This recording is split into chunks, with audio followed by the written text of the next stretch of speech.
Durante la década de 1960, el gobierno de Fernando Belaúnde había enfrentado desafíos económicos y sociales, incluyendo un aumento en la inflación y el descontento de sectores rurales empobrecidos. Esto llevó a una percepción de ineficacia y corrupción en el gobierno, lo que contribuyó a la creciente insatisfacción en la población. En ese contexto, el 3 de octubre de 1968, un grupo de oficiales militares, liderados por el general Juan Velasco Alvarado, dio un golpe de Estado que derrocó a Belaúnde y estableció el gobierno revolucionario de las Fuerzas Armadas. Este gobierno buscó implementar reformas de corte socialista y nacionalista. Uno de los pilares fundamentales de esta revolución fue la reforma agraria. El objetivo era abordar las desigualdades en la tenencia de la tierra y promover la justicia social.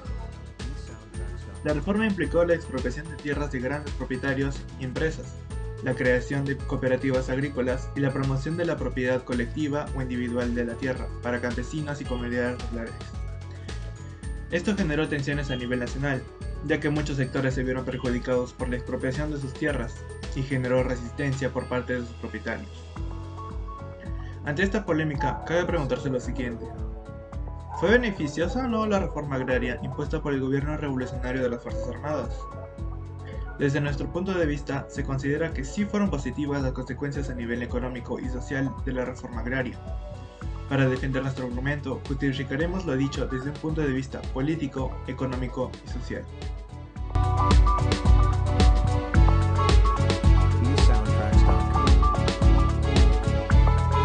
Bueno, siguiendo con el desarrollo, consideramos que los efectos a nivel económico y social sí fueron positivos después de aplicarse la reforma agraria dirigida por Velasco Alvarado.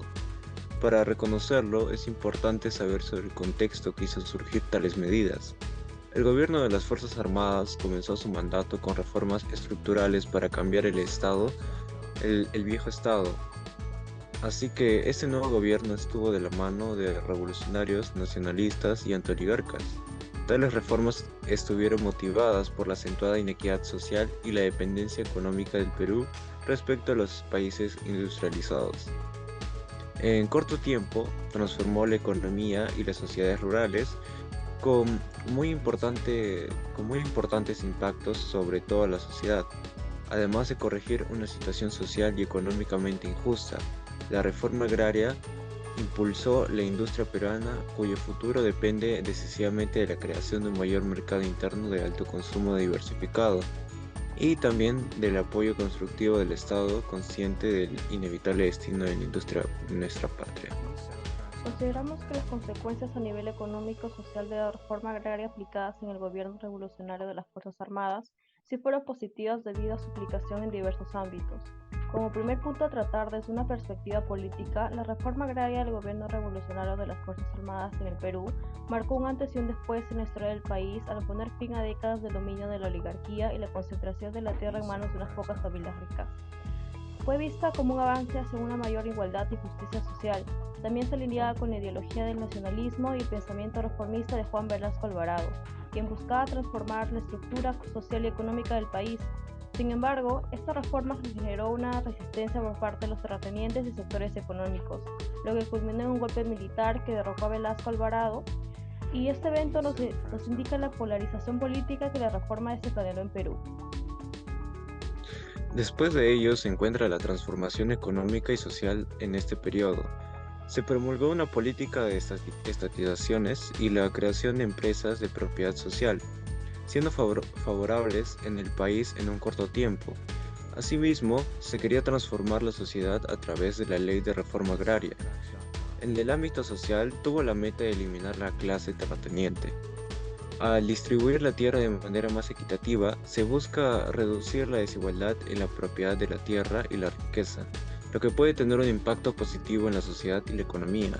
La reforma les quitó el poder a muchos hacendados y apoyaron a los andinos que más lo necesitaban, dándoles la libertad que merecían, y a pesar de que no les dio gran riqueza, sí les dio autonomía, puesto que ya no dependían de su amo y podían por ellos mismos programar sus horas y labor. Aunque las tensiones y conflictos resultantes de la reforma tuvieron un impacto negativo en la cohesión social, la resistencia de los terratenientes y la polarización política generaron divisiones en la sociedad peruana. Además, algunos campesinos enfrentaron dificultades en la gestión de cooperativas agrícolas, lo que afectó el desarrollo rural y generó desafíos en la transición hacia un nuevo sistema de tenencia de la tierra.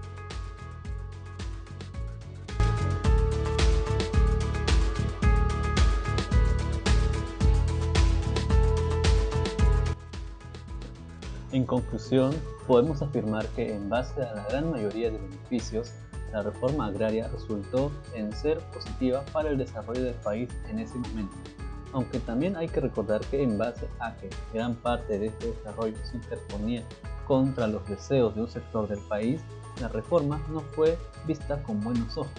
No obstante, se recalca que el fin de esta reforma fue ayudar al sector menos beneficiado del país, aquellos que trabajaban hasta el cansancio y con una remuneración cercana al nublo. En general, esta medida fue completamente necesaria para que aquellos pobladores del país, quienes fueron maltratados por tanto tiempo, lograran una mejora en su calidad de vida. Es necesario recordar también que este desarrollo, debido a la negativa de aquel sector anteriormente mencionado, no fue del todo perfecto.